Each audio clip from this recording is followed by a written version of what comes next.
When the Union Pacific Big Boy rolls onto a modern mainline, it is nothing short of a spectacle.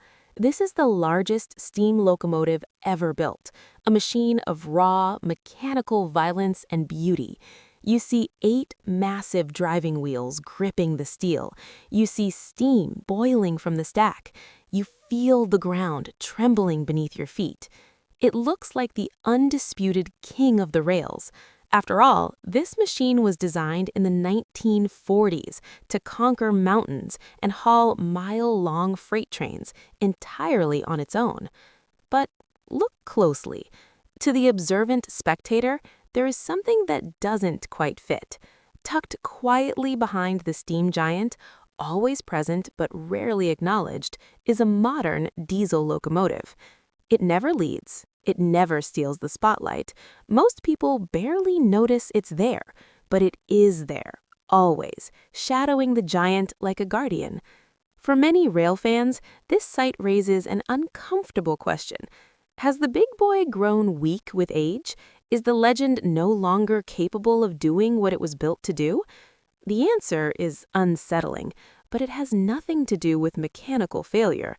The diesel isn't there to compensate for what the locomotive has lost. It is there to compensate for what the railroad has lost. The reality is that the big boy is an analog beast trying to survive in a digital, optimized world. The diesel locomotive is not a crutch. It is a bridge between two vastly different eras. To truly understand the diesel's role, we have to go back to 1944. We have to understand the environment the big boy was born into. Back then, the entire landscape of the American railroad was designed to feed steam locomotives. It was a world of abundance for these machines. Water towers stood every 10 to 20 miles. Coal docks and fueling stations were permanent fixtures at every terminal, large or small. The infrastructure existed for one purpose: to satisfy the staggering thirst and hunger of steam engines. But today, that world has been dismantled. The support network for steam is non-existent. When the big boy goes on tour today, it is effectively traveling through a desert. It has to haul a 20,000-gallon tender and auxiliary water cars just to survive the distance between service points. Getting water is no longer a simple stop. It's a logistical nightmare involving city fire departments and private contractors. Fuel, now oil instead of coal, has to be trucked to specific locations under strict schedules. This brings us to the first vital role of the diesel: resource rationing. By supplying a steady baseline of power from the rear, the diesel reduces the workload on the steam engine. It stretches the fuel and water efficiency just enough to ensure the big boy reaches the next stop. The steam giant could pull the train alone, but in a world without water towers, it cannot afford to waste a single drop doing so. Then there is the human element. In the steam era, railroads maintained massive mechanical departments. At every terminal, there were armies of specialists waiting. They would grease rods, inspect bearings, and swap out parts while the crew rested. Warehouses were stocked with ready-made components. If a part wore out, it was replaced immediately. Today, those shops are gone. That army has been reduced to the small crew that operates the train. There are no warehouses of spare parts waiting in the next town. If something breaks, the crew has to fix it themselves, often on the side of the tracks or late into the night. In this context, time becomes the enemy. Running the big boy at maximum capacity increases heat, it increases vibration, it increases wear.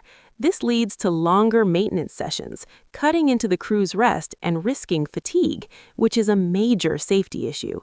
The diesel acts as a preservation tool. By smoothing out the acceleration and maintaining consistent speeds, it ensures the train stays on schedule. It allows the crew to arrive with enough time to properly care for the locomotive without working themselves to exhaustion. Perhaps the most technical reason for the diesel, and maybe the most critical, involves stopping, not starting. The big boy and its vintage passenger cars rely on friction brakes. This involves pressing steel brake shoes directly against steel wheels. In the 1940s, brake shoes were cheap. They were thrown away and replaced without the second thought. Today, though, they are custom-made, they're expensive, and they are incredibly scarce. Furthermore, using friction brakes on a train this heavy generates immense heat and accelerates wear. The diesel solves this problem through something called dynamic braking. Unlike steam engines, modern diesels can reverse their traction motors to act as generators. They convert the train's momentum into electrical resistance, which slows the train down without the physical brakes ever touching the wheels. The result is dramatic. It keeps the wheels cool and saves those precious vintage brake shoes. Without the diesel's dynamic braking, the crew would spend hours manually replacing brake shoes, time they simply do not have on a tight tour schedule. But there is an invisible force at play here, too.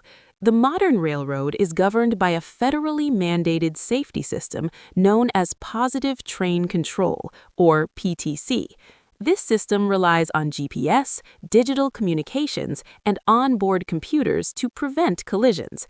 It requires a clean, stable source of electricity. Steam locomotives are hostile environments for digital tech. The big boy generates electricity using steam-driven dynamos. It produces fluctuating voltage, which is fine for light bulbs, but it will destroy sensitive microchips. Installing a full PTC system directly onto the big boy would require invasive modifications. It would need bulky generators and ugly antennas that would ruin its historic appearance. The solution is ingenious. The diesel becomes the brain. The diesel locomotive houses the PTC computers and the GPS antennas. A discrete display unit is run into the big boy's cab, allowing the engineer to see the data. To the railroad's safety network, the big boy is not a separate entity. It is simply considered an extremely long nose of the diesel locomotive behind it. The diesel handles the calculations, it tracks the location, it ensures the train is legal, it allows the big boy to operate on the main line without being retrofitted with modern technology that doesn't belong there. Finally, there is the issue of traction. Steel wheels on steel rails offer very little friction. To grip the rails under a heavy load, steam locomotives spray sand onto the track. However, sand is abrasive. At high speeds, it creates a grit that works its way into bearings, guide bars, and precision machined surfaces. It acts like sandpaper, accelerating mechanical wear. By providing assistance on steep grades and during acceleration, the diesel minimizes the need for sand.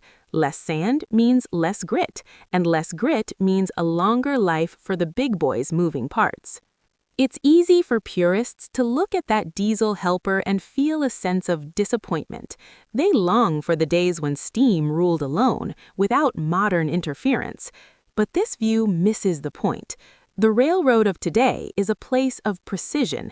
It is a world of sensors, strict schedules, and zero tolerance for disruption. It is a system that was never designed to accommodate a machine from 1944. The diesel is not a sign of the big boy's weakness, it is the key to its survival. It handles the mundane realities of modern logistics, braking, electricity, safety compliance, so that the big boy is free to do what it does best, provide the spectacle of steam and sound. What looks like assistance is in truth adaptation, and adaptation is the only reason the big boy still runs at all.